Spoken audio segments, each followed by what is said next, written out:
পিতার পরিচয় দিয়ে জান্নাত মিলবে না, ছেলের পরিচয় দিয়ে জান্নাত মিলবে না, বংশ পরিচয় দিয়ে জান্নাত মিলবে না।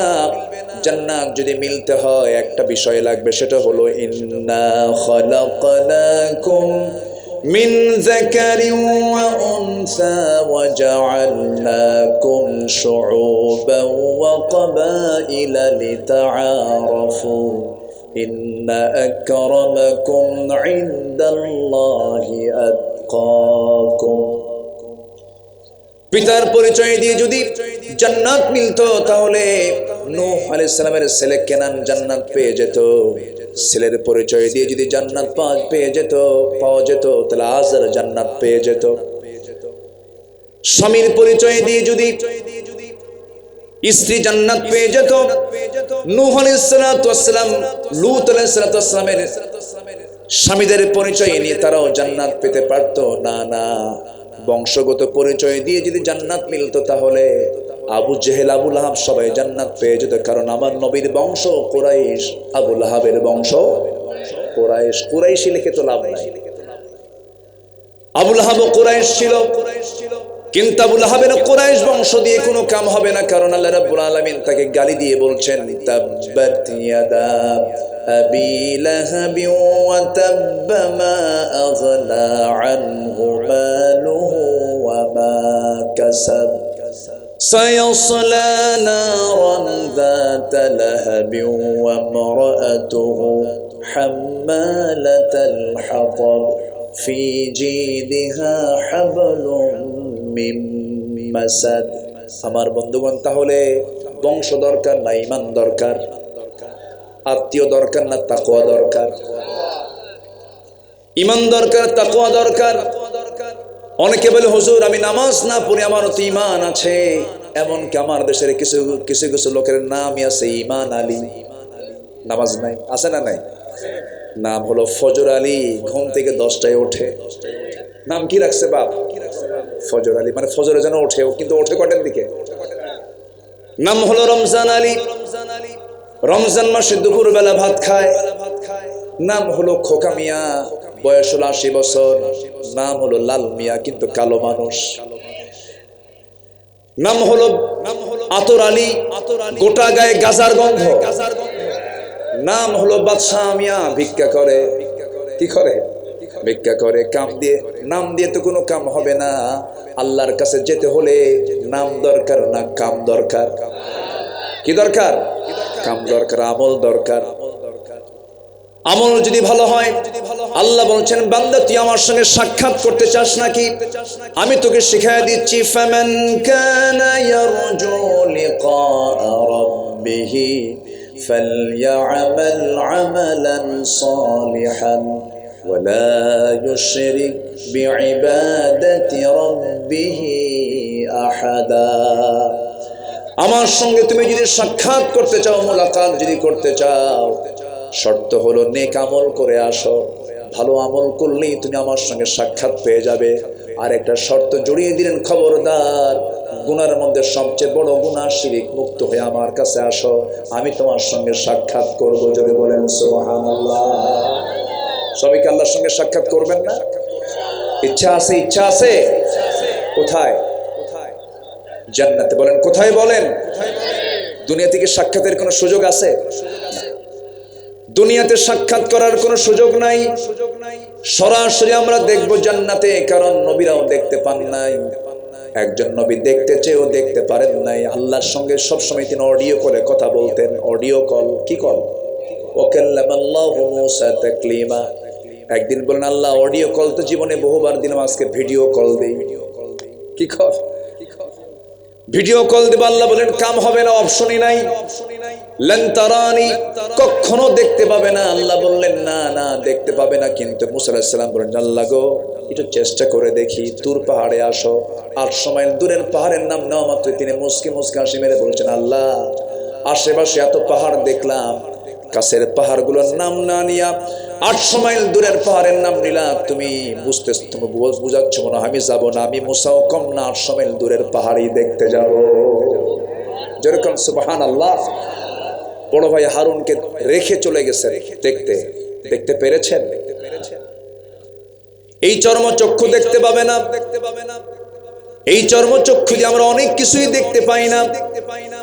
আল্লাহর এই সৃষ্টির ভিতরে অনেক সৃষ্টি আছে যা দেখতে পাই না। ইথানকে দেখতে পাই না, মাধ্যাকর্ষণ শক্তিকে দেখতে পাই না, বিদ্যুৎকে দেখতে পাই না। এই জাগতিক জীবনে বান্দা আল্লাহর সৃষ্টি কিছু দেখতে পায় না।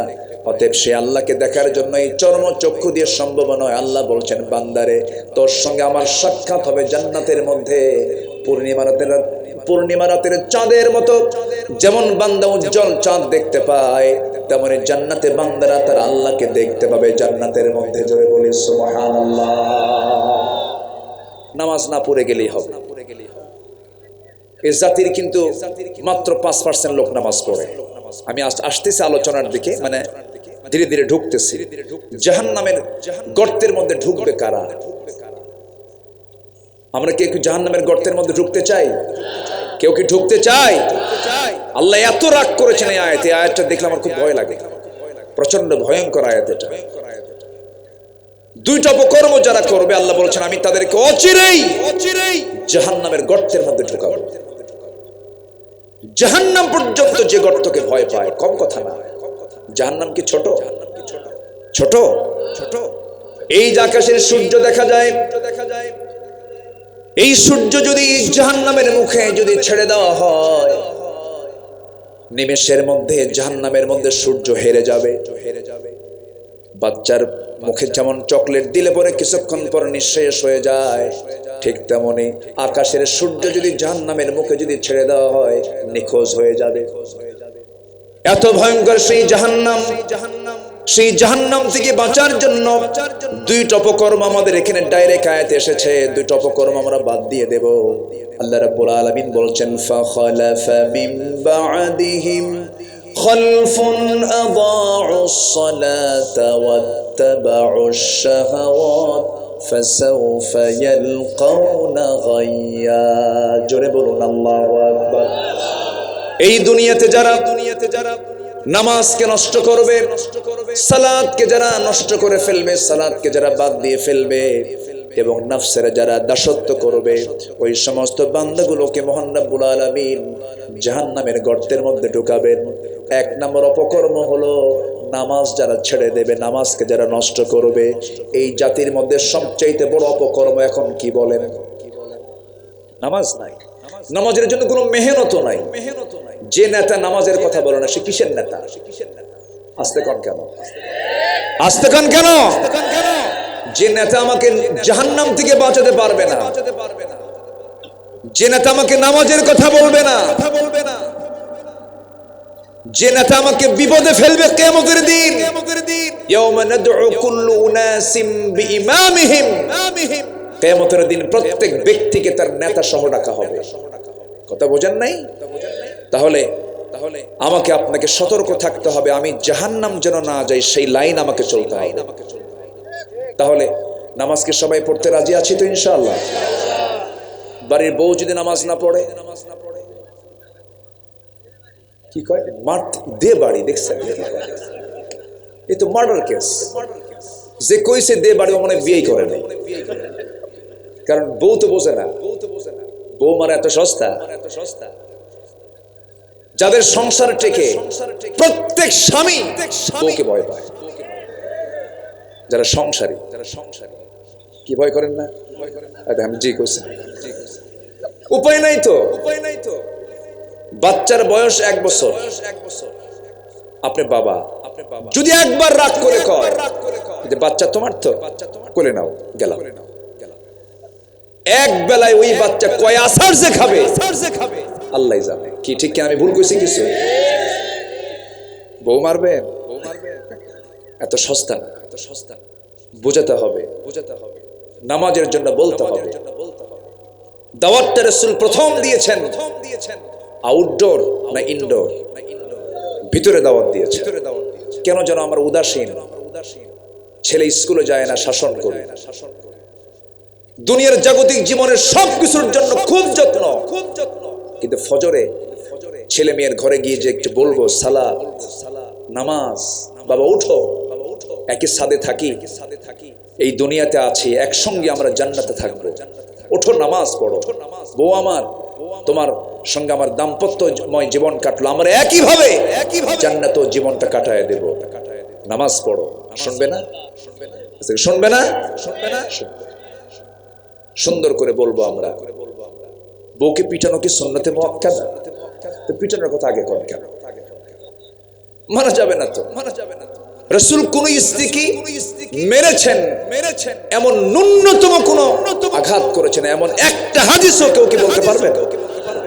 শুধু এক স্ত্রী একদিন বলেছিলেন, ইয়া রাসূলুল্লাহ, সাফিয়া না একটু খাটো। আমার নবীজির চক্ষু লাল হয়ে গেল।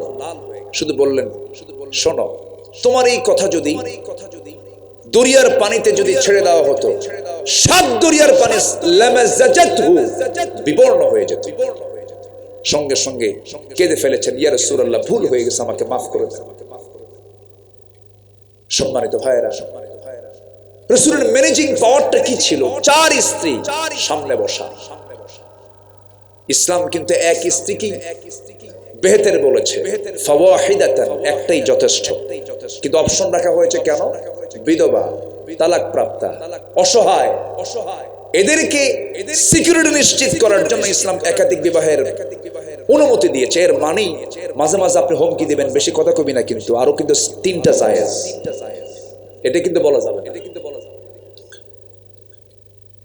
আমার নবীজি 4 স্ত্রীর সামনে বসা। আমার নবীজি বসে আছেন, 4 জন একসঙ্গে বলছেন, হুজুর একটা প্যাঁচ লাগছে আমাদের মধ্যে। কি? আপনি বলুন তো, আপনি আমাদের এই 4 জনের মধ্যে কাকে বেশি ভালোবাসেন? বলুন তো, প্রশ্ন কি সহজ না জটিল? শুধু জটিল না বড় জটিল? আমার নবীজি বললেন, দেখো, যে প্রশ্ন করেছো তোমরা, এই প্রশ্নের জবাব আমি এখন দেব না, আগামীকালকে সকালে দেব, যাও। পাঠায় দিলেন। আমার নবীজি করলেন কি? চিন্তা করে 8টা খেজুর হাতের মধ্যে নিয়ে 2টা করে প্যাকেট করে প্রথম স্ত্রী আম্মা জান আয়েশার ঘরে গিয়ে বলছেন, আয়েশা, তোমার ঘরে আসলাম, আমি তোমাকে দারুণ ভালোবাসি, এই 2টা খেজুর দিয়ে গেলাম, খুব ভালোবাসি, আই লাভ ইউ। কি জায়েজ আছে না নাই? অন্যের বউ না, কিন্তু এটার জন্য মনে থাকে। পরকীয়ার পরিমাণ আজকে কমছে না বাড়ছে? কমছে না বাড়ছে? শান্তি হবে? হবে না শান্তি। ছেলেগুলো এমন দুষ্ট হবে, চাকু মেরে দিবে পেটে, ঠিক কিনা? বাবা আদর্শ বাপ হতে হবে। আমার বন্ধুগণ, আমার নবীজি দ্বিতীয় স্ত্রীর ঘরে গিয়া কি কথা বললেন? 2টা খেজুর দিলেন। তৃতীয় স্ত্রীর ঘরে গিয়া একই আচরণ করে বললেন, শোনো, আমি তোমাকে দারুণ ভালোবাসি, 2টা খেজুর দিয়ে গেলাম, কিন্তু খবরদার এই কথা যেন অন্য কোনো স্ত্রীর কানে না যায়। 4 স্ত্রীকে একই কথা বলে 2টা করে খেজুর দিয়ে আসলেন। সমতা বিধান তো করতেই হবে। পরের দিন সকালবেলা বুক ভরা আশা নিয়ে 4 স্ত্রী নবীর সামনে গিয়ে বলছেন, হুজুর, আজকে জানাতে চেয়েছেন আপনি কাকে সবচাইতে বেশি ভালোবাসেন। আমার নবীজি মুস্কি হাসি মেরে বললেন, আমি তাকেই সবচাইতে বেশি ভালোবাসি, গত রাত্রিতে লুকায়া যাকে আমি 2টা খেজুর দিয়ে আসছি। যা। জোরে বলে সুবহানাল্লাহ।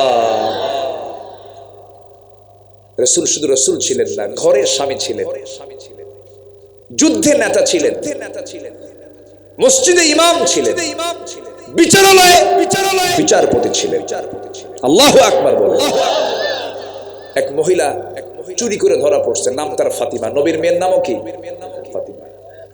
ধরা পড়ছে, বিশাল ধনী পরিবার, হাত কাটতে হবে। সাইয়েদনা ওমর ফারুক এসে বললেন, ইয়া রাসূলুল্লাহ, সুপারিশ এসেছে, দেখুন তো ক্ষমা করা যায় কিনা, শাস্তি লঘু করা যায় কিনা।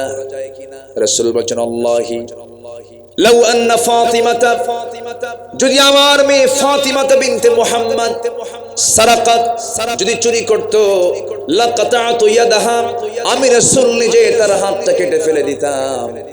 এই জায়গায় ওই ফাতিমা না হয়ে আমার মেয়ে ফাতিমা চুরি করলেও সবার সামনে আমি তার হাত কেটে ফেলে দিতাম। কোনো ক্রমেই আপিল চলবে না, সোজা হাত কাটো। জোরে কোন আল্লাহু আকবার। সব জায়গায় তিনি ডাকাতের বিচার করেছেন। তিনি রাখালকে হত্যা করে উট নিয়ে চলে যাচ্ছে। আমার নবীজি বলেন, ওকে ধরো। ধরা হলো, হাত বাঁধো, পা বাঁধো, একটা একটা করে অঙ্গ কেটে ফেলো। এক সাহাবী এসে বলছেন, ইয়া রাসূলুল্লাহ, আমরা যখন তার হাত কাটছিলাম, পা কাটছিলাম, জিহ্বা দিয়া মরুভূমির বালুগুলো চাটতেছে আর পানির জন্য ছটফট করছে, দেখুন তো পানি দেওয়া যায় নাকি, আপনার পারমিশন আমরা চাই। রাসূল বললেন, শোনো, ওই খুনিটা আমার রাখালকে যখন হত্যা করেছিল সেই সময় তাকে কি পানি দিয়েছিল নাকি? না, এক চুল পরিমাণ পানি দিতে পারবে না, কারণ সে যেমন রাখালের সঙ্গে পাষাণ আচরণ করেছে, ওকে এক চুল পরিমাণ পানি না দিয়া দুনিয়া থেকে বিদায় করে দাও। মুহাম্মদ সাল্লাল্লাহু আইন সবার জন্য সমান। নবী আমার, কি নবী আমরা পেয়েছি, বলি আলহামদুলিল্লাহ। কি কোরআন আমরা পেয়েছি, আলহামদুলিল্লাহ। সব এক নম্বর, সব কি শ্রেষ্ঠ। নবী আমার শ্রেষ্ঠ, কিতাব আমার শ্রেষ্ঠ, নেতা আমার শ্রেষ্ঠ। কিন্তু আমরাই তো ঠিক হই না, খালি বিড়ি খাই, নামাজ পড়ে না, আর কি খায়, এত বিড়ি জাতি খায়। হারাগাছ মাহফিল ছিল, হারাগাছ বছর 3 আগে এক বিড়ির ফ্যাক্টরির মালিক আমাকে ফোন দিয়ে বলল, হুজুর এটা দাওয়াত, একটু আসতে হবে। কোথায়? হারাগাছ। আমি জানি না যে বিড়ির ফ্যাক্টরি। মাহফিলে গেলাম, ফ্যাক্টরির মালিক আমাকে বলতেছে, হুজুর একটু দোয়া করেন ফ্যাক্টরির জন্য। কথা কি বুঝতেছেন আপনারা? কি একটা ক্রিটিক্যাল বিষয়। দেখেন আমি কি করি, তো বললাম, ভাইজান সব দোয়া চান, কিন্তু এই দোয়া আমি করতে পারবো না। বিড়ি খাওয়া জায়েজ না না জায়েজ, প্রায় মাহফিলে প্রশ্ন আসে। মানে যে বিড়ি খায় ও চেষ্টা করে জায়েজ কেমনে করা যায়। বলেন তো, পৃথিবীর কোন ডাক্তার কি বলে বিড়ি খাওয়া স্বাস্থ্যের জন্য খুব ভালো? বলে কেউ? বলে? এতগুলো বাজেট পেশ হলো, 53টা বাজেট পেশ হয়েছে বাংলাদেশে এ পর্যন্ত। প্রত্যেক বছরের বাজেট পাস হয়, প্রত্যেক বাজেটই বিড়ির দাম কমে না বাড়ে। কিন্তু যে বিড়ি খায় ওর নিয়ত হলো তুই আরো বাড়া, প্রয়োজনে বাড়ি বেঁচে হলেও খাওয়া, এত খাওয়া খায়। আল্লাহ তুমি নেশা থেকে বাঁচাও, জোরে বলি আমিন। ওযু কি নেশা শিখায়? বলেন তো, ওযু একটু ভালো করে ভাবেন তো। ওযুর শিক্ষা কি বিড়ি খাওয়া? কন্ত ওযুর শিক্ষা কি বিড়ি খাওয়া? রাগ করতেছেন আপনারা? আমরা সকল নেশা থেকে দূরে থাকবো, জোরে বলি ইনশাআল্লাহ। নামাজ হবে কয় ওয়াক্ত? বলেন কয় ওয়াক্ত নামাজ হবে? একানা জামাতে? জামাতে নামাজ হবে। নামাজ আমরা ছেড়ে দেব না। আল্লাহ রাব্বুল আলামিন অন্য জায়গায় বলছেন, মা সালাকাকুম ফি সাকার ক্বালু লাম নাকু মিনাল মুসাল্লিন ওয়া লাম নাকু নুতঈমুল মিসকিন ওয়া কুন্না নাখুদু মা'আল খাইদিন ওয়া কুন্না নুকাযযিবু বিয়াউমিদ্দিন। জোরে বলুন আল্লাহু আকবার। আজকে তোমরা সাকার নামক দোজখে কেন? তারা বলবে আমরা 4টা অপকর্ম করে এসেছি। নাম্বার 1 হলো আজান শুনেছি, মসজিদে যাই নাই। নাম্বার 2 হলো বান্দার হক নষ্ট করেছি। নাম্বার 3 সমালোচনা করেছি। নাম্বার 4 হলো পরকালকে অবিশ্বাস করেছি। আমার বন্ধুগণ, জাহান্নামে যাওয়ার এখানে 1 নাম্বার কারণ আল্লাহ পাক তুলে ধরেছেন নামাজকে। সেই নামাজ আমরা ছাড়বো না, জোরে বলে ইনশাআল্লাহ। নামাজ পড়লে আমার শারীরিক ভাবেও আমি ক্ষতিগ্রস্ত হব না, লাভবান হব। লাভবান হব। দেখবেন যারা নামাজ পড়ে অনেক উপকারিতা তার। দেবী শেঠির মতো একজন হিন্দু ডাক্তার, অন্য ধর্মের, সেও নামাজের প্রশংসা করেছে। উনি বলেছেন যারা নিয়মিত 5 ওয়াক্ত নামাজ পড়ে আমি তাদের কখনো ব্রেন ডিজিজ দেখি নাই। আল্লাহু আকবার বলেন। ব্রেন ডিজিজের রোগী আমি খুব কম পেয়েছি। সেজদা দিলে মস্তিষ্কের যে ছোট্ট ছোট্ট নার্ভগুলো সক্রিয় হয়ে যায়। আল্লাহু আকবার বলবেন না? এই নামাজ আমরা রেগুলার করব, জোরে বলি ইনশাআল্লাহ। আমাকে আল্লাহ যা হুকুম করেছেন আমার জন্য অকল্যাণ না কল্যাণ, এই কোরআনে অতিরিক্ত কোনো একটা কথাও নাই। যা বলেছেন সব বান্দার জরুরি, একটা ওয়ার্ডও, একটা হরফও অতিরিক্ত নাই। যা উদাহরণ দিয়েছেন তাও কাজের উদাহরণ। আল্লাহ মশা নামে একটা প্রাণী আছে না, মশার উদাহরণ কোরআনে দিয়েছেন। মশা, কাফেররা কয় মাযা আরাদাল্লাহু বিহাদা মাসালা, তোমার আল্লাহ এই মশা দিয়া কি দিল, কি উপকার আছে, কি দরকার ছিল?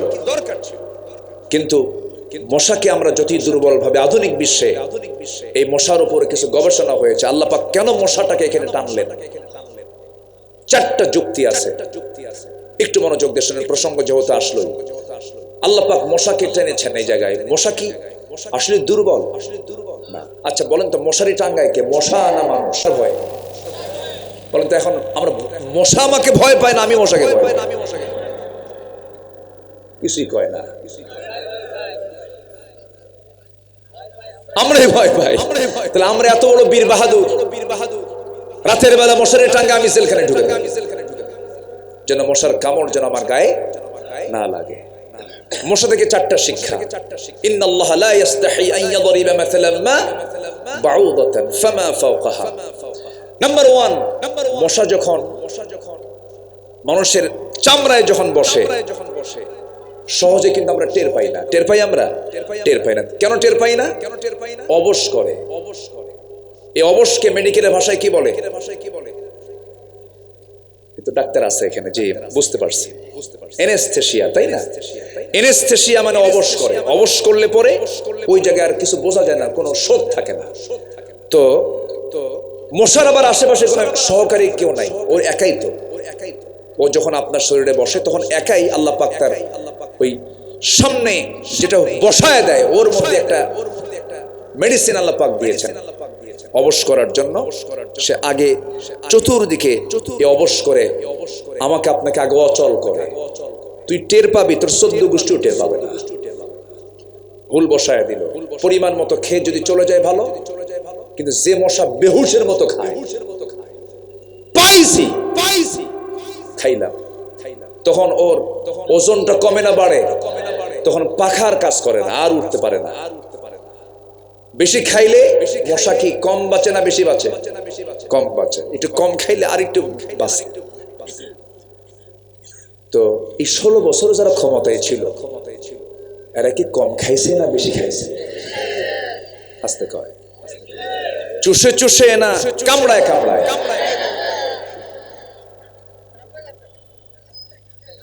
এত খাওয়া খাইছে আর নিতে পারে না। সম্মানিত বন্ধুগণ, যে যত আর বেশি খাবে সে তত আগে মরবে। মরছে কিনা বলে? মরছে কিনা? মরেছে। পালানোর জন্য রাস্তা পায় নাই। নেত্রী ভাবছিলেন যে আমি একা যাবো, কেমন দোয়ার তুললো, একটা লোক দরকার। দরবেশের অপেক্ষায় ছিলেন হেলিকপ্টারে। দরবেশ যেতে পারে নাই। কয়েকদিন পর দরবেশের মুখের দাড়ি নাই। কি জানেন না আপনারা? জানেন না? দাড়ি নাই। গেল কই? আবার ভুল করে নৌকার ভেড়ে নাই। কোস্টগার্ড ধরে বলতেছে, স্যার, আইনমন্ত্রীকে বলে, স্যার সিনসি চলেন, থানায় চলে। আমি কি একা আসছি এই জায়গায়? আইনমন্ত্রীকে, আমি কি একা আসছি? আমি তো জামাতের সাথে আসছি। মানে কই যে দেখো বসে আছে, কে মাথার চুল কালো, মুখে দাড়ি নাই, লোকটা কে? ভালো করে দেখো, ওটাই দরবেশ। কথা বোঝেন নাই? হাজার হাজার কোটি টাকার মালিক। ওরা চেয়েছিল আলেমদেরকে বেইজ্জত করতে, আল্লাহ ওদেরকে ন্যাংটা করে ছেড়ে দিয়েছেন, জাতির সামনে উলঙ্গ করেছেন। মানুষের সম্মান নিয়ে যারা খেলবে আল্লাহ তাদেরকে লাঞ্ছিত করে। মানুষের সম্মান নিয়ে আমরা খেলবো না। জোরে বলি ইনশাআল্লাহ, আর জোরে বলি ইনশাআল্লাহ। নাম্বার 2, মশা যখন রাতের বেলা, শীতের রাতে মশা কি ঘরে বেশি দেখা যায়? আপনি দেখলেন কোথাও মশা নাই, শুয়ে পড়ছেন মশারি ছাড়াই, হঠাৎ করে 2-3টা মশা এসে আপনার কানের কাছে এসে কি সুন্দর করে সারেগামা পাদানিসা শুরু হয়ে গেছে। কি ব্যাপার? খবরটা পাইলো কেমনে? সে আপনি এখানে আছেন, লাইট বন্ধ। বিজ্ঞান বলতেছে 75 ফুট দূর থেকে টের পায় এখানে কোন একটা সলিমন্দি শুয়ে আছে। কে দিয়েছেন? কে দিয়েছেন? কে দিয়েছেন? মশা দুর্বল। আরেকটা বিষয়, সেটা হলো এই যে মশাটা আপনার নাকের কাছে এসে ভন ভন করছে, এটা কিন্তু মুখের ভাষা নয়, মুখের আওয়াজ নয়। এই মশা যখন উঠতে থাকে, 2 হাত 2 পাখা যখন ঝাপটা মারে, সায়েন্স বলতেছে, জিওলজি বলতেছে, প্রত্যেকটা মশা যখন তার পাখা যখন নড়ায়, ঝাপটায়, প্রতি সেকেন্ডে 500 থেকে 600 বার তার পাখা ঝাপটায়, জোরে বলে সুবহানাল্লাহ। আজ পর্যন্ত কোন উন্নত মেশিন আবিষ্কার হয় নাই যা মশার পাখার চাইতে দ্রুত গতিতে নড়তে পারে। আল্লাহু আকবার। 1500 বছর আগের উদাহরণ আজকে সায়েন্স প্রমাণ করে দিচ্ছে না, আল্লাহর উদাহরণটা অনেক মজবুত উদাহরণ। জোরে বলি আল্লাহু আকবার। মশা যেটা কামড়ায় সেটা কি পুরুষ কামড়ায় না মহিলা কামড়ায়? খালি মহিলা কই? বাড়িতে মহিলা বসে আছে, মহিলা মশা কি মহিলা মশা। বাউদাতান, এখানে আলেম ওলামা যারা আছেন, বাউদাতান মুযাক্কার নয় মুয়ান্নাস, স্ত্রী মশা কামড়ায়। কেমন করে সম্ভব? একটা মানুষের পক্ষে 1500 বছর আগে এই তথ্য দেওয়া কেমন করে সম্ভব? আল্লাহু আকবার বলেন। আরেকটা সূরা আছে সূরাতুল আনকাবুত, মাকড়সা। কাফেরদের উদাহরণ দিতে গিয়ে আল্লাহ পাক বললেন মাসালুল লাযিনা, আসেন একটা আয়াত আছে না, যারা আল্লাহকে ছাড়া অন্য কাউকে যারা অভিভাবক তালাশ করবে তাদের দৃষ্টান্ত হচ্ছে মাকড়সার মতো। কামাসালিল আনকাবুত। আল্লাহ রাব্বুল আলামিন কত আগে বললেন মাকড়সার কথা। মাকড়সার বাসা সবচেয়ে দুর্বল বাসা, ফু দিলেই লন্ডভন্ড হয়ে যায়। আবার এখানে মাকড়সার শব্দটা আল্লাহ পাক বলেছেন মাকড়সার সংসার জীবনটা সবচেয়ে ঠুনকো সংসার। সায়েন্স গবেষণা করে বের করেছে মাকড়সার মধ্যে বেশ কিছু জাত আছে, এর মধ্যে অধিকাংশ জাতগুলো তাদের লাইফ স্টাইলটা বরকতময় হয় না। পুরুষ মশা এবং স্ত্রী মশা, এরা যখন পুরুষ মাকড়সা এবং স্ত্রী মাকড়সা যখন তারা ইন্টারকোর্স যখন কমপ্লিট করে, যখন তারা যৌন মিলনে লিপ্ত হয়ে যায়, ইন্টারকোর্স কমপ্লিট হয়ে যাওয়ার পরে জুলজি বলতেছে স্ত্রী মশার মধ্যে প্রচন্ড ক্ষুধার সৃষ্টি হয়। ওই ক্ষুধাকে নিবারণ করার জন্য স্ত্রী মশা তার স্বামী, স্ত্রী মাকড়সা তার স্বামী মাকড়সাকে কামড় মেরে তার ক্ষুধা নিবারণ করে, খেয়ে ফেলে দেয়। যে সংসারে স্ত্রী তার স্বামীকে হত্যা করবে সেই সংসার কি সুখের হয় না জাহান্নাম হয়? সুখের হয় না জাহান্নাম হয়? আল্লাহ পাক কত আগে বললেন যারা আল্লাহকে বাদ দিয়ে অন্য কাউকে অভিভাবক মনে করবে তাদের জীবনটা হলো মাকড়সার সংসারের মতো। আল্লাহু আকবার বলেন। আল্লাহ পাক কত আগে এই কথাগুলো বলে দিয়েছেন। সম্মানিত ভাইয়েরা, সম্মানিত বন্ধুগণ, কাউকে বন্ধু নয়, আমরা বন্ধু বানাবো কাকে? আসতে বলেন, বন্ধু বানাবো কাকে? নামাজ হবে কয় ওয়াক্ত? কয় ওয়াক্ত নামাজ? কেউ কি ছাড়বেন? 5 ওয়াক্ত নামাজ পড়বেন। কারা কারা একটু হাত তুলে দেখেন তো দেখি, দেখেন তো কারা কারা হাত তুললো না? জোরে বলি ইয়া আল্লাহ, ইয়া রহমান, ইয়া রহিম। আমাদেরকে 5 ওয়াক্ত সালাত আদায় করার তৌফিক তুমি আল্লাহ দিয়া দাও। জোরে বলি আমিন, আরো জোরে আমিন, আরো জোরে আমিন। এখন নামাজ আমরা রাজি হলাম, মাশাআল্লাহ, ভালো। এখন আসেন, নামাজ পড়লাম কিন্তু সুদ খাইলাম, কাম হবে? সুদখোর নামাজি মনে হয় দেশে নাই।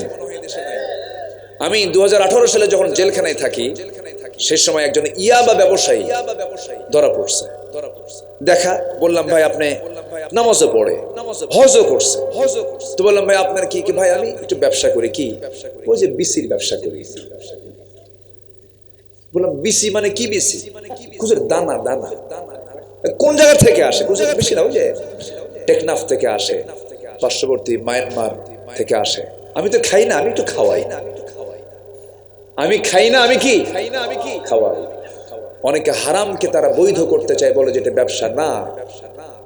নামাজি সুদখোর হবে না, নামাজি জেনাকার হবে না, নামাজি বনের সম্পত্তি মেরে খেতে পারবে না। বনের সম্পত্তি মেরে খাওয়া ভাই মনে হয় বগুড়ায় নাই। আসতে বলে আসে না নাই? বোনকে দেবে না, কথা কয় না, আছে না? বোনকে দেবে না কিন্তু অভিনয় করে। বোনকে মাঝে মাঝে দাওয়াত দেয়, দাওয়াত দিয়ে ভালো মন্দ খাওয়ায়। কুমিল্লার রসমালাই, টাঙ্গাইলের চমচম, নাটোরের কাঁচাগোল্লা, বগুড়ার দই, যশোরের খই সবগুলো জড়ো করে বোনকে সুন্দর করে মাঝে মাঝে দাওয়াত দিয়া পিঠা পার্বণ করে খাওয়ায় দাওয়ায়া, মাঝে মাঝে আবার সুন্দর করে বয়ানও করে বোনটাকে পাশে বসায় রেখে বলে, বোন রাগ কইরো না, একটা কথা বলি কি, অংশ নিলে কিন্তু ধ্বংস হয়। দেখছেন, একদম শয়তান থেকে ওহী নাযিল হইছে। কিসের থেকে? শয়তান থেকে। আমার বন্ধুগণ, জান্নাত পাওয়ার জন্য বেশি কিছু লাগবে না। শর্ট একটা হাদিস আমি আপনাকে বলে দিচ্ছি, আপনি একটু মনোযোগ দিয়ে শুনবেন। এক সাহাবী এসে বলতেছেন, ইয়া রাসূলুল্লাহি, ইয়া হাবিবাল্লাহি, আমি বেশি আমল করব না, আপনাকে হালকা কিছু আমাকে আমল শিখায় দেন। কি? তুমি কি আমল করতে চাও তুমি দেখি বলো আমাকে। সঙ্গে সঙ্গে সাহাবী বলছেন, ইযা সাল্লাইতুল মাকতুবাত, আমি যদি 5 ওয়াক্ত নামাজ পড়ি, ওয়াসুমতু রমাদান, রমজান মাসে রোজা রাখি, ওয়া হালালতুল হালাল, হালাল জীবন গ্রহণ করি, ওয়া হারামতুল হারাম, হারামকে বর্জন করি, আদখুলুল জান্নাতা ইয়া রাসূলুল্লাহ, আমি কি জান্নাত পাবো নাকি? রাসূল বললেন, নাম, তুমি জান্নাত পেয়ে যাবে। জোরে কোন সুবহানাল্লাহ। কয়টা কাজ বলেন? কয়টা কাজ বলেন? 5 ওয়াক্ত নামাজ, রমজান মাসে রোজা, হালালকে হালাল জেনে হালাল জীবন গ্রহণ করা, হারামকে হারাম জেনে হারাম জীবন বর্জন করা। এই কাজ কি সহজ নাকি? এই কাজ কি সহজ নাকি? যদি কোনো বান্দা এই সূত্র মেনে চলে, আল্লাহ যা হারাম করেছেন তা ছাড়লাম, আল্লাহ যা হালাল করেছেন তা ধরলাম, ওই জান্নাতে যেতে তার কোনো বাধা পেতে হবে না। এপারে দুনিয়া, ও পারে সোজা জান্নাত। জোরে বলি সুবহানাল্লাহ। কারণ আপনি ঈমান চেক করবেন, একটু লেনদেন করবেন। কারণ ঈমান চেক করার জন্য লেনদেনই যথেষ্ট। ঠিক আছে না? শুধু নামাজি ঈমান চেক হয় না, লেনদেনও ঈমান চেক হয়। এখন টাকা করজ দেওয়ালো, যে টাকা ঋণ মানুষকে দিয়েছে, ঋণ গ্রহীতা বিপদে না ঋণ দাতা বিপদে? হ্যাঁ, কিন্তু বিপদে পড়ার কথা ছিল কে? গ্রহীতা। আপনি পান টাকা, আপনি গেছেন, ভাই টাকাটা দেন, কে ভাই আজকে দিতে পারবো না। দ্বিতীয় দিন গেছেন, তাও না। তৃতীয় দিন কিছু লোক ছিল, তাদের মাঝে হয়তো বলেই ফেলেছেন, ভাই টাকাটা দিবেন না। চোখ গরুর মতো বানায় বলে, আমার কি সম্মান নাই? এত লোকের সামনে তুমি টাকা চাও? আছে না? উল্টা পিকআপ, মানে যে পিকআপ ও দেবে, সে পিকআপ ও উল্টা দেয়, দিয়ে বলে আমার কি মান সম্মান নাই? রাগের ঠেলায় ঋণদাতা কয়, যা তোর কাছে ইহ জীবনে আর দুনিয়াতে টাকা চাবো না, হাসরে তুলে নেব। জবাবে বলে, লম্বা ডেট পাইলাম। আছে কি না বলেন? আসতে বলবেন আছে না নাই?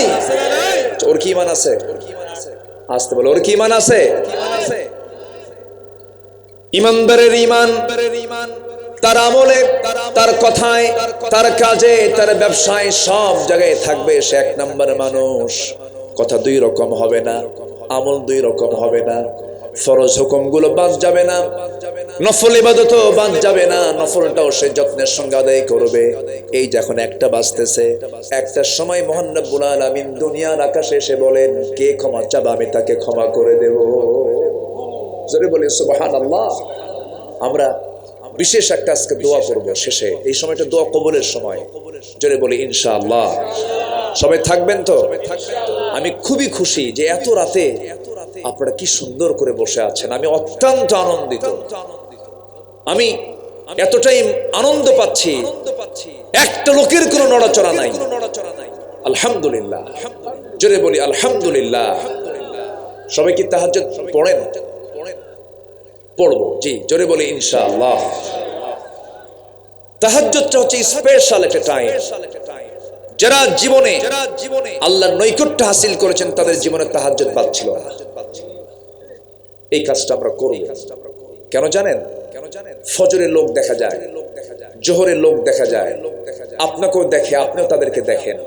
তাহাজ্জুদে কাউকে দেখা যায় না। শুধু কাকে দেখা যায়? আল্লাহকে। বান্দা আল্লাহকে দেখে, আল্লাহ বান্দাকে দেখে। আমার নবীজি রাতের আধারের নামাজে মাঝে মাঝে অজ্ঞান হয়ে যেতেন। আমার নবীজি সেজদায় যখন যে কান্নাকাটি করতেন, হাদিসে এসেছে, নাসাই শরীফের হাদিস। আমার নবীজি যখন কাঁদতেন নামাজের ভিতরে, ওই নামাজের ভিতরে যে আওয়াজটা বের হতো, সে আওয়াজটা ছিল হলো পাতিলে পানি তুলে নিয়া চুলায় দেওয়ার পর পাতিলের পানি যখন গরম হয়ে যখন সিদ্ধ হয়ে যখন টকবক টকবক আওয়াজ হয়, আমার নবীজি সেজদার মধ্যে যখন কাঁদতেন তখন সিদ্ধওয়ালা পানির মতো টকবক টকবক আওয়াজ আমার নবীর মুখ থেকে বের হতো। এত কাঁদতেন, কাঁদতে কাঁদতে বেকারার হয়ে যেতেন, সেজদার মধ্যে কেঁদে যায় নামাজ ভিজে যেত। এত ঝরে ঝরায় তিনি কাঁদতেন, কারণ আমার আল্লাহর জাহান্নাম থেকে বাঁচার জন্য বান্দার চোখের পানি ছাড়া জাহান্নামের আগুন পৃথিবীর কেউ নিভাতে পারবে না। আপনি কি জানেন এই কান্নাটা শুধুমাত্র আমাদের করা দরকার কার কাছে? আসতে বলবেন না, কার কাছে? আল্লাহর কাছে। ব্যক্তির কাছে কাঁদবেন, সে ভাবতে পারে অভিনয়। নেতার কাছে কাঁদবেন, ভাবতে পারে সে ভাক্কা করে। এই দুনিয়াতে আপনি যার কাছেই কাঁদবেন, যত উপযুক্ত কোনো পুরস্কার পাবেন না, তেমন কোনো আপনি রেজাল্ট পাবেন না। কিন্তু আপনি কি জানেন আপনার এক ফোঁটা চোখের পানি যদি আল্লাহর ভয়ে হয়ে থাকে, ওই এক ফোঁটা চোখের পানি 7টা জাহান্নাম নিভায়া আপনাকে জান্নাতের মেহমান বানায়া দেবে। আমরা কাঁদবো কার কাছে? আসতে বলবো না, কাঁদবো কার কাছে? আল্লাহর কাছে আমরা কাঁদবো, আল্লাহর কাছে আমরা বলবো। আমার বন্ধুগণ, রাসূল কেঁদেছেন সবচাইতে বেশি, সিজদায় পড়ে পড়ে কাঁদতে কাঁদতে অস্থির হয়ে গেছেন। তবে বেশি কেঁদেছেন নিজের জন্য না উম্মতের জন্য? বলেন। আমার জন্য। বেশি কেঁদেছেন তিনি আমার জন্য। কাল হাসরের ময়দানে সবাই বলবে নাফসি নাফসি, আমার নবীজি বলবেন উম্মতি উম্মতি। কাল হাসরের ময়দানে সবাই বলবে, নিজেকে নিজেকে নিয়ে ব্যস্ত হয়ে পড়বে। আমার নবীজি তার উম্মতকে নিয়ে ব্যস্ত হয়ে পড়বেন। আমার নবীজি সেই দিন যে সুপারিশগুলো করবেন, সব সুপারিশ গ্রহণ করবেন তিনি আমার কে।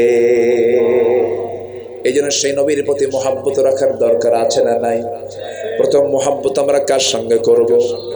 আসতে বলবেন না, কার সঙ্গে করব? দ্বিতীয় মহাব্বত হবে মুহাম্মদ সাল্লাল্লাহু আলাইহি ওয়াসাল্লাম। রাসূলকে স্বপ্নে দেখার ইচ্ছা আছে না নাই? আসতে শুনলাম কিন্তু সবার কি নবীকে স্বপ্ন দেখার ইচ্ছা আছে? দেখতে চান? দেখা কঠিন না সহজ? সহজ, সহজ। কে বলেছে কঠিন? কোনো কঠিন নাই। রাসূলকে স্বপ্নে দেখতেই হবে, রাসূলকে স্বপ্ন আমাকে পেতেই হবে। এই চিন্তা, এই ইরাদা আপনি পোষণ করবেন। রাসূলকে স্বপ্নে দেখার জন্য একটা আমল আমি আপনাকে শিখিয়ে দিলাম, এই আমলটা লালন করবেন। রাতের বেলা যখন ঘুমাতে যাব আমরা, ওযু ছাড়ানো, ওযু সহ। বলেন বলেন বলেন বলেন। ওযু মানে হলো নামাজ, ওযু মানে অন্তত 2 রাকাত নামাজ। ওযু করে শুয়ে পড়লাম, শুয়ে পড়ার সময় সূরা ফাতিহা পড়লাম, আয়াতুল কুরসি পড়লাম, ফালাক পড়লাম, নাস পড়লাম, ইখলাস পড়লাম। ঘুমোতে ঘুমোতে যদি কোনো বান্দা শর্ট দরুদ যদি সাল্লাল্লাহু আলাইহি সাল্লাম পড়তে পড়তে যদি ঘুমিয়ে পড়ে, এমন দরুদ যদি নিয়মিত আদায় করতে পারে, আল্লাহর কসম করে বলি সেই বান্দার নসিবে রাসূলকে স্বপ্নে দেখা জুটে যাবে। আল্লাহু আকবার বলেন। কেন দেখবেন না আপনি? চেষ্টা করতে হবে তো। আছে না ইচ্ছা? ইনশাআল্লাহ। আমার বড় একটা আকাঙ্ক্ষা কি জানেন? আমার মামা এখানে আছেন। আমার মনটা চায় কি জানেন? আমার মৃত্যু যদি নবীর কবরের পাশে হতো, মদিনায় যদি হতো। আমার জীবনের একটা শখ এটা, রাসূলের শহরে যদি আমার মৃত্যুটা হতো। ভাইরে, এই পৃথিবীতে বন্ধু কিন্তু কেউ না, কেউ না। কে বলেছে বউ? কে বলেছে ছেলে? কে বলেছে মেয়ে? কেউ না আমার বন্ধু। এক নাম্বার বন্ধু তিনি কে? আসতে বলবেন না, কে? আল্লাহ। নাম্বার 2 যিনি, তিনি হচ্ছেন মুহাম্মদ সাল্লাল্লাহু আলাইহি ওয়াসাল্লাম। আমার আল্লাহকে আখিরাতে লাগবে, আমার রাসূলকেও লাগবে। দুনিয়ার কাউকে লাগবে? কেউ আসছে আমার কোনো কাজে আসবে? আসবে না। দুনিয়ার মানুষ আল্লাহ রাব্বুল আলামিন কি বললেন? ইয়াউমা ইয়াফিরুল মারউ মিন আখিহি ওয়া উম্মিহি ওয়া আবিহি ওয়া সাহিবাতিহি ওয়া বানিহি। এই কিয়ামতের দিন ভাই ভাই থেকে পালাবে, বাবা সন্তান থেকে পালাবে, মা সন্তান থেকে পালাবে। কেউ কাউকে চিনবে না, পরিচয় দেবে না। কিন্তু সেই দিন আমি যদি নবীজির যদি খাঁটি উম্মত হতে পারি, আমার নবী যে আমাকে ছাড়া তিনি কখনো একা জান্নাতে যাবেন না। আল্লাহু আকবার। আমার নবী যে একদিন সাহাবায়ে কেরাম কি আবেগঘন মুহূর্তে বলছেন, সাহাবীরা আমি মনে হয় বেশি দিন বাঁচবো না, দুনিয়া থেকে বিদায় নিয়ে নেব। তোমাদেরকে কিছু কথা বলে যাই, তোমরা যদি আমাকে হাসরের ময়দানে কোথাও যদি না পাও, তোমরা আমাকে তিনটা জায়গায় যে কোনো একটা জায়গায় পাবে। সাহাবায়ে কেরাম বললেন, ইয়া রাসূলুল্লাহ, ওই তিন জায়গাগুলো কি আমাদেরকে একটু শিখায় দেন। রাসূল বললেন, এক নাম্বার তোমরা মিজানের পাল্লায় আমাকে খুঁজবে, সেখানে যদি না পাও পুলসিরাতে খুঁজবে, সেখানেও যদি না পাও। নাম্বার 3 হাউজে কাউসারে খুঁজবে, সেখানে আমার সঙ্গে যদি সাক্ষাৎ হয়ে যায়, জান্নাতের পেয়ালা দিয়া ওই হাউজে কাউসার থেকে পানি তুলে তোমাকে পান করাইয়া দেব, জন্মের তৃষ্ণা নিবারণ হয়ে যাবে, আমি তুমি একসঙ্গে আল্লাহর জান্নাতে ঢুকে যাব। সবাই কি জান্নাত পেতে চান ভাই? সবাই কি জান্নাত পেতে চান? রাসূলকে মুহাব্বত করতে হবে, নবীর সুন্নাহর দিকে যেতে হবে। আমার নবীর কাছে যখন একটা আয়াত নাযিল হলো, আল ইয়াউমা আকমালতু লাকুম দীনাকুম ওয়া আতমামতু আলাইকুম নি'মাতি ওয়া রাদিতু লাকুমুল ইসলাম দীনা। জোরে বলুন আল্লাহু আকবার। এই আয়াতটা যখন নাযিল হয়ে গেল, আমার নবীজি এই আয়াতটা যখন শোনায় দিলেন, সাহাবাদের ভিতরে আনন্দের জোয়ার সৃষ্টি হয়ে গেল। সব সাহাবীদের মুখে হাসির ঝিলিক দেখা দিচ্ছিল, কারণ আল্লাহ পাক সাহাবীদের প্রতি রাজি হয়ে গেছেন। ইসলামটা পরিপূর্ণ আকার ধারণ করেছে, ইসলাম পরিপূর্ণতা পেয়েছে। আমার নবীর উপরে যখন এই আয়াতটা যখন নাযিল হয়ে গেছে, সবার মধ্যে আনন্দের জোয়ার ভাসে। কিন্তু বয়োবৃদ্ধ জ্ঞানবৃদ্ধ সাইয়েদনা আবু বকর সিদ্দিক রাদিয়াল্লাহু তাআলা আনহু সবার আড়ালে একটা আড়ালে যে তিনি ডুকরে ডুকরে কাঁদতেছেন। সবাই এসে বলছে, আবু বকর আজকে তো আমাদের জন্য আনন্দের আয়াত নাযিল হয়ে গেছে, আল্লাহ আমাদের প্রতি রাজি খুশি হয়ে গেছেন, তুমি কাঁদো কেন? সঙ্গে সঙ্গে তিনি বলছেন, ভাইরা রে, এই আয়াত যদি আমাদের জন্য আনন্দের বন্যা বয়ে এনেছে, কিন্তু আমি কান্দার কারণ হলো দিন যেহেতু পরিপূর্ণ হয়ে গেছে, আমার প্রাণের চেয়ে প্রিয় রাসূল আর দুনিয়াতে থাকবেন না। রাসূল দুনিয়া থেকে বিদায় নেবেন। একই আয়াত, এক আয়াতে সাহাবীরা আনন্দ করতেছে, আর একজন সাহাবী কান্না করছেন। সবাইকে আয়াতের অর্থ এক বুঝতেন নাকি? না। সাইয়েদনা আবু বকর কাঁদতেছেন নবীর মহব্বতে। আমার নবীর সামনে একদিন তিনি বসে আছেন। রাসূল বলছেন, ও আবু বকর, তোমার কাছে তিনটা জিনিস প্রিয়, কি কি বলো তো? তিনি বলছেন, আন-নাজরু ইলাইকা, আপনার দিকে তাকায়া থাকা, ওয়াল জুলুস বাইনা ইয়াদাইহি, তার সামনে বসে থাকা, ওয়াল ইনফাকু মালি আলাইহি, তার জন্য সমস্ত সম্পদগুলো খরচ করে ফেলা। আমার বন্ধুগণ, সাইয়েদনা আবু বকরের এত দাম, এত সম্মান, এত মর্যাদা হওয়ার পিছনে অন্যতম যতগুলো কারণ ছিল, এর মধ্যে এক নাম্বার কারণ হলো সাইয়েদনা আবু বকর তিনি তার নিজের জীবনের চাইতে রাসূলকে বেশি ভালোবেসেছেন। জোরে বলি সুবহানাল্লাহ। কষ্ট হচ্ছে মনে হয় আপনাদের, শেষ করে দেই, আলোচনা চলুক। জিকির করি লা ইলাহা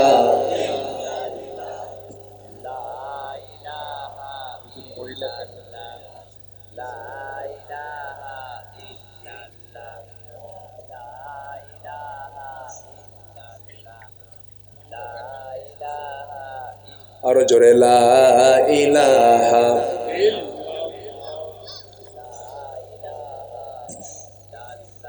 আপনি একটু স্লো হয়ে গেলেন, যে একটু আওয়াজ দেন, লা ইলাহা ইল্লাল্লাহ। আরো জোরে লা ইলাহা।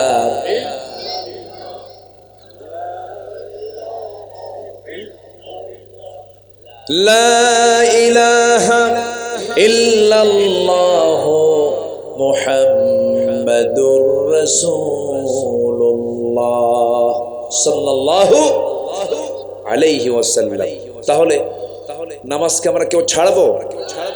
নামাজ না পড়লে জাহান্নামের গর্তের মধ্যে কি ঢোকায় ছাড়বেন তিনি কে? আল্লাহ। নাম্বার 2 হচ্ছে ওয়াত্তাবাউশ শাহাওয়াত, নফসের যারা দাসত্ব করবে, মন যা চায় তাই করবে, এমন আচরণ যদি কেউ করে, আল্লাহ তাকে জাহান্নামের গর্তের মধ্যে ঢুকায় দিবে। দেখেন না, কিছু কিছু যুবক আছে গার্লস স্কুলের সামনে গিয়ে এতিমের মতো বসে থাকে। আছে না নাই? আছে মনে হয়। বাপও নাই, বাও নাই, অসহায়ের মতো, মুখে হাসিও নাই। ওর লক্ষ্য, ওর যে টার্গেট, সেই মেয়েটা স্কুল গেট দিয়ে বের হয়, ওর পিছে পিছে ও যায়। মেয়ে কিছু বলে না, পিছন থেকে ছেলে একা একাই বলে, একটাবার তাকাও না তো। এই আছে না নাই? বল, আমি তোমাকে ভালোবাসি, দেখো না 3টা দিন যাবত আমি ঘুম নাই, আমার চেহারা কোথায় কি হয়ে গেছে দেখো না। এরকম করে বলে। বাবা, এগুলো লস প্রজেক্ট। চুরি ফিতা যা কিনা দিবা সব লস, ফুসকা টুসকা খাওয়াবা সব লস। এগুলো বাদ দাও, এগুলো বাদ দাও, এগুলো লস প্রজেক্ট। বিয়ার আগেই যদি সব মোহাব্বত করে ফেলো, বিয়ের পরে মোহাব্বত খুঁজে পাওয়া যাবে না। মোহাব্বত সব জানালা দিয়ে মারবে তো, তখন হবে কিলাকিলি। কি হবে? কিলাকিলি, লাভ নাই।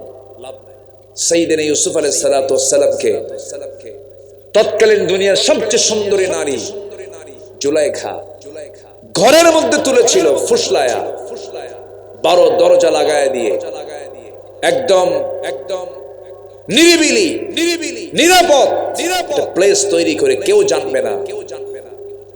জুলাইখা বলে ফেললে, ইউসুফ, আমি আর তুমি ছাড়া একটা পিঁপড়াও জানবে না আমাদের এই দুজনের অবস্থান। কোনো সমস্যা নাই, তুমি আমার দিকে আসো।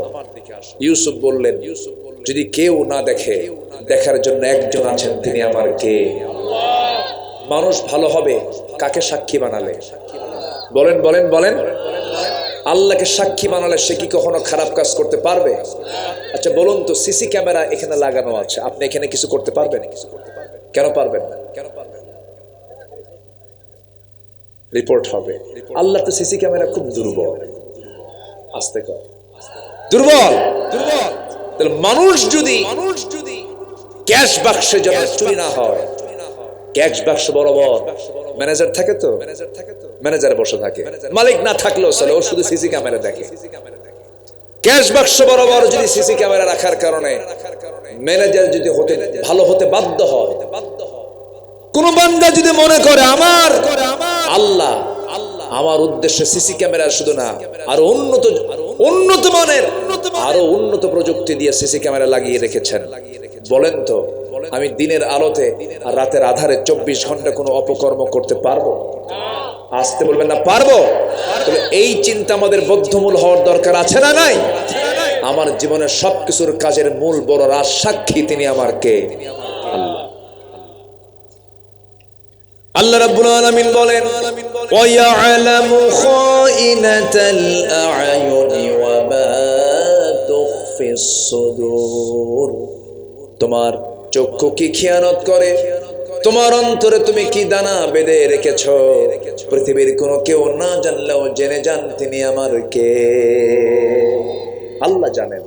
বাবা, এগুলো করা যাবে না। বিবাহ পূর্ব ওয়ালা মুত্তাখিদি আখদান ওয়ালা মুত্তাখিদাতি আখদান, গোপন গোপন এই সমস্ত অপকর্মের সাথে তোমার জীবনকে জড়িও না, তোমার ক্যারিয়ার সব নষ্ট হয়ে যাবে। এগুলো বাদ দাও, সুন্দর করে চরিত্র গঠন করো। বিয়ের প্রয়োজন হলে পরিবারকে বলো, পিছনের দরজাতে না গিয়ে ডাইরেক্ট বাবার মাধ্যম দিয়ে প্রস্তাব দিয়ে দাও। কি আস্তে কয়, কি ঠিক কিনা? এগুলো ঠিক যেন থাকে, আকাম কুকাম করা যাবে না। আবার কিছু বাপও আছে, কিছু ছেলে আছে, প্রস্তাব দেয়, বাবাকে বলে, বাবা বয়স হয়ে গেছে, বিয়ে করাও। বাপ চোখ এরকম গরুর মতো বানায় বলে, নিজের পায়ে আগে দাঁড়া। আছে না নাই? আচ্ছা, ও কি অন্যের পায়ে দাঁড়ায় আছে? যে এটা বলা শিখছে যে বিয়ে করাও, ও কি বোঝে না? আজ থেকে বোঝে না, কিন্তু বাপ বোঝে না। কিছু বাপ আছে বোঝে না। কিছু কিছু যুবকের বিয়ে করতে 50 বছর লেগে যায়। 50 বছরও যদি বিয়েই করে, বাচ্চার বাপ হলো 60 বছরে, 60 বছর বয়সে যদি কোনো বাপ যদি তার ছেলেকে নিয়ে রাস্তায় হাঁটে, ছেলেকে দেখে বলবে, এই ছেলেটা তোমার দাদা না নানা? কি আমি কি ভুল বললাম? কি দরকার এগুলো? তোমার জীবন তোমার সাজিয়ে জীবন, সাজিয়ে বিয়ে নয়, বিয়ে করে সাজাও। কি কথা কি ক্লিয়ার? সাজায় নিয়ে বিয়ে নয়, বিয়ে করে সাজাও, এটা নিয়ম। যুবকরা তো খুশি হওয়ার কথা। যে যুবক এই কথা কয়ে খুশি হয় না, ওর তো ঠিক নাই।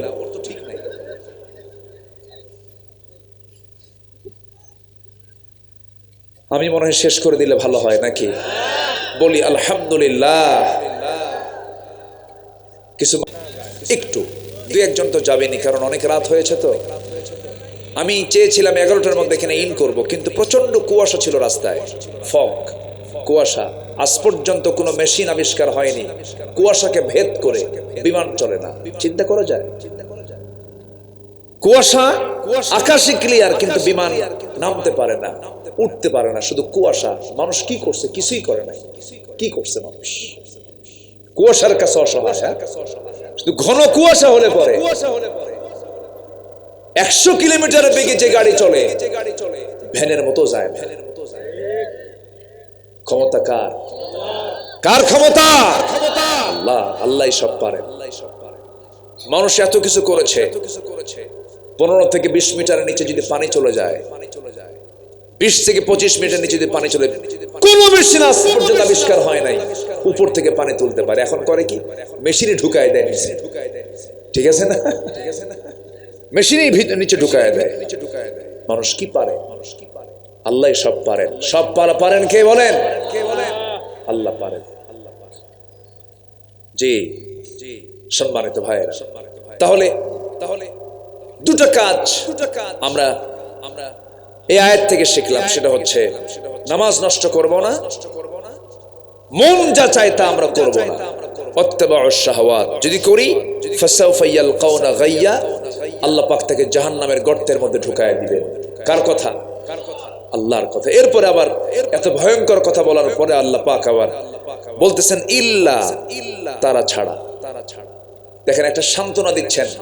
কিছুক্ষণ আগে ভয়ঙ্কর কথা, এখন বলছেন বান্দা না, আমি তোমাকে আশার বাণী কিছু শোনায় দিচ্ছিস, তুমি এটা আমল করো, আমি তোমাকে জান্নাত দিয়ে দেব। জোরে করো সুবহানাল্লাহ।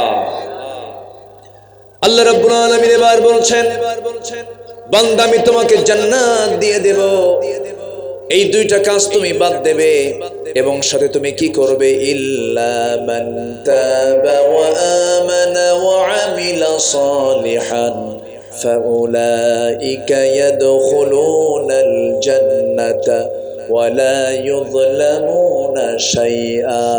জোরে বলুন আল্লাহু আকবার। যারা তওবা করবে, ঈমান যারা আনবে এবং যারা নেক আমলগুলো করবে, 1 নাম্বার আল্লাহ পাক তওবার কথা বলেছেন, কারণ আগে ফিরে আসতে হবে, তাগুতকে ছাড়তে হবে, হারামকে ছাড়তে হবে, ইল্লিগাল ওয়েকে ছাড়তে হবে। সবগুলোকে বাদ দিয়ে যারা তওবা করবে, ফিরে আসবে, ঈমান যারা আনবে, নেক আমল যারা করবে, আল্লাহ বলছেন এই সমস্ত বান্দাগুলোকে আমি আল্লাহ অস্থায়ী জান্নাত না দিয়া তাকে স্থায়ী জান্নাতের মেহমান বানায় নেব। ওয়ালা ইউযলামুনা শাইআ, তাদের প্রতি জুলুম চুল পরিমাণ করা হবে না, শাইআ কোনো জুলুম করা হবে না। আমার বন্ধুগণ, আগের আয়াতে আমি যে বলেছিলাম খাই নামক গর্তের মধ্যে 2 শ্রেণী যাবে, ইমাম কুরতুবী বলেছেন তার সঙ্গে আরো 6 শ্রেণী আল্লাহ পাক যোগ করবেন, আরো 6 শ্রেণীকে ঢুকাবেন। এর মধ্যে একটা শ্রেণী হলো যারা দুনিয়াতে জিনা করতে করতে পাকা হয়ে গেছে, তারা এই খাই নামক গর্তের মধ্যে যাবে। নাম্বার 2 হলো যারা মদ্যপায়ী, যারা মদ্যপান করেছে, তারা এই খাই নামক গর্তের মধ্যে যাবে। নাম্বার 3 হলো যারা সুদখোর, সুদ খাওয়াকে যারা জায়েজ মনে করে, যারা সুদ খেয়েছে, তারাই খাই নামক গর্তের মধ্যে যাবে। আমার মনে হয় এই এলাকায় কোনো একটাও সুদখোর নাই। কেউ উঠবেন না। এই সময় যদি কেউ ওঠেন, ভাববো ওটাই সুদ খায়। কে রাগ করতেছে? বসে নাই, বসেন। ওটা কেন? আমি একটু ধমক দিলাম, মনে হয় রাগ করলেন আপনারা। এটা কিন্তু মোহাব্বতের ধমক। একটু বসেন না, একটু বসেন। কত দিক আমরা কত সময় ব্যয় করি। গত 2 বছর আগের কথা, বিশ্বকাপ খেলা হয়েছে 2 বছর আগে না? আমি কক্সবাজার থেকে মাহফিল করে চকরিয়া হয়ে আসতেছি, সাতকানিয়ার মোড়ে না লোহাগাড়ার মোড়ে দেখি বিশাল এরকম প্রজেক্টর দিয়ে সব বিশ্বকাপ খেলাগুলো দেখতেছি। ইতিমধ্যে হঠাৎ করে রাত 2:30টার দিকে আমার নাম্বারে একটা কল আসলো। ভাবলাম 2:30টার দিকে ফোন মানে কি শুভ সংবাদ, অথবা কোনো দুঃসংবাদ, অথবা ইমার্জেন্সি কোনো কিছু। ফোন রিসিভ করে আমাকে সালাম দিয়ে বলতে, হুজুর আমি আপনার খুব ভক্ত, আপনার ওয়াজ শুনি, তো আপনি আমার জন্য একটা দোয়া করলেন, বিশেষ করে একটি স্পেশাল দোয়া করে। আমি দোয়া করছি হুজুর, কিছুক্ষণ আগে তাহাজ্জুদ পড়ে উঠলাম, ব্রাজিল আর্জেন্টিনার খেলা, বুঝলে হুজুর আপনি একটু দোয়া করেন আমার আর্জেন্টিনা যেন জিতে। দেখছেন ও তাহাজ্জুদ পড়ছে, জেগে আছে ইয়া হাত্তা মাতলাইল ফজর, ফজর পর্যন্ত খেলা দেখলো। কত রাত চলে যায় এরকম করে, রাত যায় না? কোরআনের জন্য রাতটা গেলে কি কষ্ট হবে আপনাদের? থাকি একটু, কতক্ষণ থাকবেন? ওরে থাকবেন, সবাই থাকেন, আমি যাই। জি, আপনার তো এক রাত, আমার তো সব রাত। তাহলে 3 চলে গেল। নাম্বার 4, যে সন্তান পিতামাতার অবাধ্য সন্তান তো বগুড়ায় নাই। বউ ভাত পায় কিন্তু মা ভাত পায় না, এরকম আছে না? বউ ভাত পায়, মা পায় না। আচ্ছা একটা প্রশ্ন কর, বলুন তো, বউ বড় না মা বড়? ভালো করে কম, বউ বড় না মা বড়? মাহফিলে মা বড়, বাড়িতে বউ বড়। মাহফিলে তো মা বড়ই হবে, শুনতে আসছেন এই জায়গায় কি বউ বড় বলা যাবে? মাহফিলে মা বড়, বাড়িতে বউ বড়। বাস্তব তো তাই। নাটোরে এক মাহফিল ছিল গত বছর। এক বৃদ্ধা মা তার মানে ভাঙ্গা হাতে একটা চিঠি লিখেছেন, আমাকে লিখেছেন, হুজুর আমার বয়স 72 বছর, এই বয়সে আমি একা রান্না বান্না করি, আমার 1 মেয়ে 3 ছেলে, সব বিয়ে দিয়ে দিয়েছি, 3টা ছেলের ঘর আমার ঘরের চতুর্পাশে। হুজুর আমার ছেলেগুলোর বাড়িতে রান্নার গন্ধ আমার নাকে এসে ধাক্কা খায়, আপনি আমার জন্য দোয়া করেন, আমার সন্তানদের জন্য দোয়া করেন। হুজুর আমার সন্তানদের কলিজা যেন আল্লাহ পাক বড় বানায় দেন। 3 সন্তান 1 মাকে খাওয়াতে পারে না, অথচ 1 মা 4 সন্তানকে 1 হাঁড়িতে খাওয়াইছেন। কোনো গন্ডগোল লাগছে? লাগে না। কিছু ক্ষেত্রে আপোষহীন হতে হবে। বউকে দাম দিবেন না কেন? বউকে দাম দিবেন, বউকে সম্মান করবেন। কোন বাপ মা চান না আমার ছেলে তার বউ নিয়ে অশান্তিতে থাকুক, কোন মাও কিন্তু এটা চান না। কিন্তু এই জায়গায় একটা কথা আছে, স্ত্রীর সামনে মাকে কখনো ছোট চোখে দেখবেন না, ছোট করবেন না। আবার মার সামনে স্ত্রীকে খাটো করবেন না, দুজনকে ব্যালেন্স করবেন। বউটাকে সুন্দর করে বুঝায় বলবেন মায়ের কথা, আবার মাকে বুঝাবেন বউয়ের কথা, সুন্দর করে বুঝায় ব্যালেন্স করার চেষ্টা করবেন। কিন্তু কিছু মা বোন আছেন, সমস্যা আছে, শুধু মেয়ের দিকে টানে কিন্তু বউয়ের দিকে টানতে পারে না। আছে কিছু সমস্যা আছে না নাই?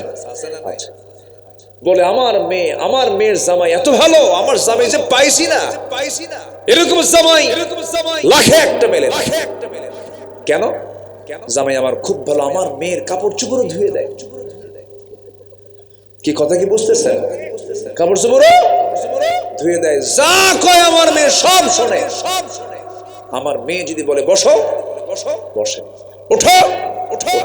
এত সুন্দর জামাই আমি পাইছি, আমার মেয়ের কপাল কত ভালো। কিন্তু আমার ছেলে মানুষ কেন? খালি বইয়ের কথা। কি কথা কি বুঝতেছেন আপনারা? তাহলে এক মুখে কয় কথা হলো? কয় কথা হলো?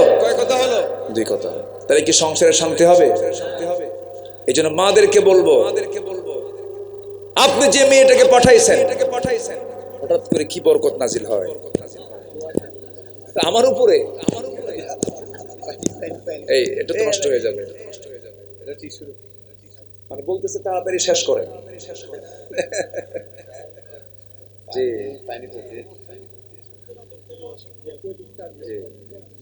একটু জিকির করি, লা ইলাহা আরো জোরে লা ইলাহা ইল্লাল্লাহ সুবহানাল্লাহ আলহামদুলিল্লাহ লা ইলাহা, আরো জোরে লা ইলাহা, লা ইলাহা ইল্লাল্লাহ মুহাম্মাদুর রাসূলুল্লাহ সাল্লাল্লাহু আলাইহি ওয়াসাল্লাম। তাহলে মার সঙ্গে কি আমরা খারাপ আচরণ করব? কেউ সুন্দর আচরণটা করব। মা খুশি, আল্লাহ খুশি। একটা সহিহ হাদিস, সিয়াসিত্তের হাদিস, সাহেবে জুরাইজ নামে এক আল্লাহওয়ালা ছিল, সেজদায় পড়ে পড়ে কাঁদতো, আল্লাহকে যা বলতেন তাই শুনতেন আল্লাহ। একদিন তিনি সেজদায়, ওই সময় মা এসে ডাকে, জুরাইজ তুমি কোথায়? উনি ভাবলেন আমি তো নামাজ পড়ি, জবাব দেবো কেমনে, নামাজটা পড়ি জবাব দিই। মা খেপে গিয়ে এক পর্যায়ে বলেই ফেললেন, তুই আমার ডাকে সাড়া দিলি না, তোর কপালে যেন এক অনিষ্ঠ নারীর, এক খারাপ নারীর অনিষ্টতা যেন তোর জীবনে একটা স্পর্শ পায়, খারাপ নারীর কুমন্ত্রণা না পাওয়া পর্যন্ত যেন তোর মরণ না হয়। এমন একটা কথা মার মুখ থেকে হঠাৎ করে বের হয়ে গেছে, দোয়া গেছে কবুল হয়ে গেছে। ওই শহরের এক নারী করলো কি, হঠাৎ করে বলে ফেললো যে আমার যে পেটের বাচ্চা যে তোমরা দেখতে পাচ্ছ ভূমিষ্ঠ হয়েছে, এটা হলো ওই আল্লাহওয়ালা সাহেবে জুরাইজের সন্তান, এটা ও আমার সঙ্গে জেনা করছে। যেরকম নাউজুবিল্লাহ। গোটা শহরের সব মানুষ এসে সাহেবে জুরাইজকে বলছে, তোমাকে বিশ্বাস করেছিলাম, তুমি তো আমাদের বিশ্বাসে ভাঙ্গন সৃষ্টি করে দিয়েছো। ওই মহিলা বলছে এই সন্তান নাকি তোমার। এক পর্যায়ে তাকে হ্যাস্ত করে ফেললো। শেষ পর্যন্ত তিনি বললেন, শোনো, যে মহিলা বলেছে তার সন্তান আমার সন্তান, তাকে ডেকে আনো, সন্তান সহ হাজির করো। হাজির করা হলো। সেই সময় হাদিস এসেছে, ওই সময় আল্লাহর ওলি ওই বান্দাটা সাহেবে জুরাইজ শহরবাসীর সামনে, ওই মহিলার সামনে তার কোলের সন্তানকে প্রশ্ন করতেছেন, হে কোলের সন্তান নবজাতক, তোর পরিচয়টা কি তুই বলে দে। সঙ্গে সঙ্গে তার জবান খুলে গেছে, সে বলে ফেলতেছে, আমি সাহেবে জুরাইজের সন্তান নই, আমি হলাম অমুক রাখালের সন্তান। আল্লাহু আকবার বলেন। এই পৃথিবীতে তিনজন নবজাতক দোলনায় কথা বলেছে, এর মধ্যে একজন শিশু, বনী ইসরাঈলের শিশু। আরেকজন হলেন একজন নবী, যার মা হচ্ছেন মারিয়াম। ছেলের নাম কি? ঈসা আলাইহিস সালাতু ওয়াস সালাম। তিনি দোলনায় কথা বলেছেন, তিনি দোলনায় বলেছেন, ইন্নী আবদুল্লাহ আতানিয়াল কিতাব ওয়া জাআলানি নাবিয়্যা। আমি হলাম আল্লাহর বান্দা, আল্লাহ পাক আমাকে ইনজিল কিতাব দিয়েছেন, আমি হলাম আল্লাহর নবী। আল্লাহু আকবার বলেন। এই কথা বলা মাত্রই সব সত্য প্রকাশ হয়ে গেল। কিন্তু মাঝখান থেকে যে বিপদটা স্পর্শ করলো তাকে, একটা নারীর একটা ওয়াসওয়াসা তার জীবনে আসলো। এই বদদোয়া লেগেছিল। কার বদদোয়া? মায়ের বদদোয়া। অতএব সে মায়ের বদদোয়া কি নেওয়া যাবে? বুড়া মা যদি হয়ে যায়, মাকে কোলে নিবেন, মার কাছে গিয়ে বসবেন। মা তো বেশি কিছু চান না, মার পাশে বসে একটু আদর নেবেন। যেমন করে ছোট্টবেলায় মা আপনাকে আদর করেছিলেন, আপনার মা আপনাকে স্নেহ করেছিলেন, যেমন করে আপনাকে আদর করেছেন, এমন করে মাকে পাশে বসায় নিয়ে যদি একটু আদর করতে পারেন, কোলে নিতে পারেন, কপালে চুমু দিতে পারেন, মা যদি দিল থেকে দোয়া করেন, আল্লাহর কসম করে বলি, দুনিয়ার হাজারো আলেম দোয়া করলে আপনি যে পুরস্কার পাবেন, তার চাইতে বড় পুরস্কার আমার আল্লাহর কাছে আপনার জন্য রয়ে গেছে। জোরে বলি সুবহানাল্লাহ। জি বসেন, অনেক রাত হয়েছে তো বুঝতে পারছি, কষ্ট হচ্ছে আপনাদের। নাম্বার 5 হলো যে মিথ্যা সাক্ষী দেবে, আল্লাহ পাক তাকে গর্তের মধ্যে ঢুকাবেন। নাম্বার 6 হলো যে নারী অপর সন্তানকে স্বামীর সন্তান বলে চালায় দেয়, মানে জেনার ফলে যে সন্তানটা আসে স্বামীর সন্তান বলে চালায় দেয়, এমন বহু জারো সন্তান কিন্তু বাংলার জমিনেও আছে। আছে না নাই? স্বামী একজন, সন্তান আরেকজনের। এই সমস্ত লোকগুলোকে আল্লাহ পাক জাহান্নামে গর্তের মধ্যে ঢুকাবেন। আল্লাহ পাকের সমস্ত অপকর্ম থেকে আমাদেরকে হেফাজত করুন, জোরে বলি আমিন। কেউ যাবেন না, সবাই বসুন। এই মাহফিলটা প্রত্যেক বছর হোক, আপনারা চান না? সবার কাছে আমার একটু উদাত্ত আহ্বান থাকবে, যারা এসেছেন সবাই যে যা পারি কম বেশি আমরা একটু মাহফিলের জন্য আমরা কম বেশি সবাই দেব, জোরে বলি ইনশাআল্লাহ। চাদর যাচ্ছে, ব্যাগ যাচ্ছে, দিয়েছিলেন কি এর আগে? দেওয়া হয়নি? আল্লাহ একটু মেহেরবানি করে, চাদর যাবে, ব্যাগ যাবে, আমরা সবাই কম বেশি যে যা পারি আমরা দেব। মা বোনদের ভিতর থেকে যারা আছেন তাদের মধ্যে কিছু মা উঠে আপনারাও কালেকশন করুন, আমরা আল্লাহর ঘরের জন্য দেব। আল্লাহর ঘর না এটা? জি, আল্লাহর ঘরের জন্য আমরা দেব। মসজিদের উদ্যোগে মাহফিল আমরা সবাই দেব ইনশাআল্লাহ। আল্লাহ তুমি সবাইকে দেওয়ার তৌফিক দাও, জোরে বলি আল্লাহুম্মা আমিন। জিকির করে সুবহানাল্লাহ আলহামদুলিল্লাহ, হ্যাঁ হ্যাঁ হ্যাঁ, আরো জোরে লা ইলাহা। কোথায় ভলেন্টিয়াররা? কোথায়? চাদর নিয়ে, ব্যাগ নিয়ে সবাই নেমে যান, যে যা পারি আমরা সবাই দেব। জিকির করি লা ইলাহা।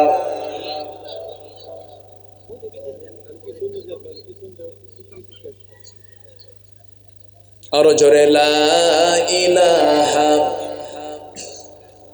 সুবহানাল্লাহ আলহামদুলিল্লাহ।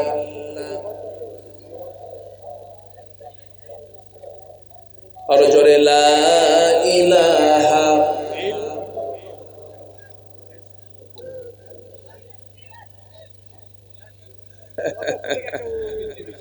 আচ্ছা জি, আসেন আমরা যে যা পারি আমরা দেবো ইনশাআল্লাহ। অনেক রাত হয়েছে, সবার তো ক্ষুধা লাগছে। ক্ষুধা লাগে না আপনাদের? তাবারক তো করে নাই, এমনি মজা করে বললাম, এত লোকের আয়োজন করাও মুশকিল। জি, আমরা পেটের খোরাক না পেলেও কোরআনের খোরাক, দ্রুহের খোরাক আমরা নিয়ে যাচ্ছি, জোরে বলি আলহামদুলিল্লাহ। আল্লাহ কবুল করুন, জোরে বলি আমিন। কেউ উঠবেন না, আমরা সবাই একসাথে দোয়ায় শামিল হব। দোয়াটা কিন্তু মাহফিলের মূল একটা আকর্ষণ, কিন্তু দোয়া শেষে আমরা আল্লাহর কাছে চাবো। সবাইকে আল্লাহ পাক শেষ মোনাজাত পর্যন্ত থাকার তৌফিক দান করুন, জোরে বলি আমিন। জিকির করি লা ইলাহা।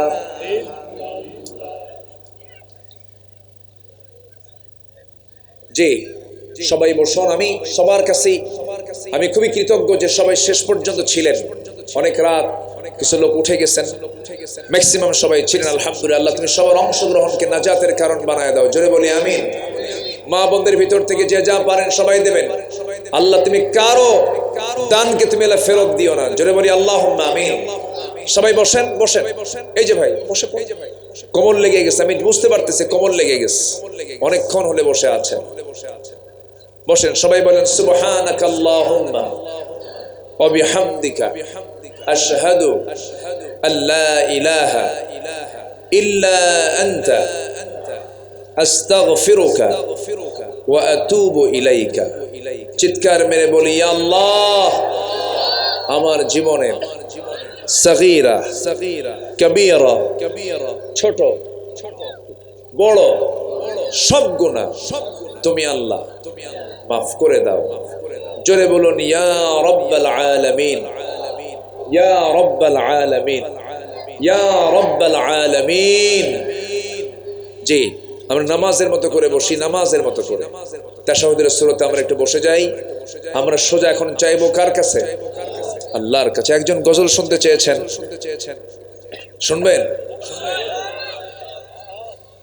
লিখেও দিয়েছেন, ধৈর্য ধারণ করার শক্তি দাও গো মেহেরবান আমায়, দাও গো মেহেরবান। ধৈর্য ধারণ করার শক্তি দাও গো মেহেরবান আমায়, দাও গো মেহেরবান। বুকের ভেতর ব্যথার নদী বইছে অবিরাম, বইছে বইছে অবিরাম। আধার আমার আলো দিয়ে কানায় কানায় দাও ভরিয়ে, আধার আমার আলো দিয়ে কানায় কানায় দাও ভরিয়ে। অন্তর জোড়ে দাও গো প্রভু, অন্তর জোড়ে দাও গো প্রভু। ভোরের পাখির গান বুকের ভেতর ব্যথার নদী বইছে অবিরাম, বইছে বইছে অবিরাম। ধৈর্য ধারণ করার শক্তি দাও গো মেহেরবান আমায়, দাও গো মেহেরবান।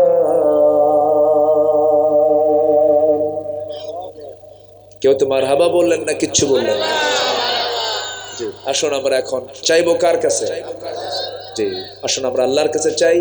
আল্লাহ তুমি মাহফিল কমিটিকে কবুল করো, জোরে বলি আমিন, আরো জোরে আমিন।